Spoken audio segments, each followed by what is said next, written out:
हिजो मैले सोधेको प्रश्नमा खोक्नुलाई अङ्ग्रेजीमा के भनिन्छ भनेर मैले सोधेको थिएँ। खोक्नुलाई अङ्ग्रेजीमा काफ भनेर उच्चारण गर्ने गरिन्छ।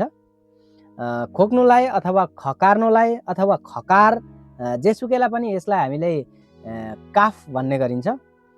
साधारणतया हामीले गाउँघरमा बोल्दाखेरि पनि यसको यहाँ खोकी लाग्दा लाग्दा लाग्दा गरेर काफ जमेको छ भनेर भन्ने गरिन्छ नि। हो त्यस्तै हामीले खोक्नुलाई खकार्नुलाई अथवा खकारलाई मात्रै पनि हामीले अङ्ग्रेजीमा काफ भन्ने गरिन्छ। यो जानकारी साथसाथै तपाईहरुलाई भोलिको लागि प्रश्न यस प्रकार रहेको छ। हाच्छिउँ गर्नुलाई अङ्ग्रेजीमा के भनिन्छ? कमेन्ट गर्नुस्। Don't forget to like this video, comment and share this video to your friends, and later please don't forget to subscribe this channel if you are watching this video on my YouTube channel. Thank you very much. Bye for now.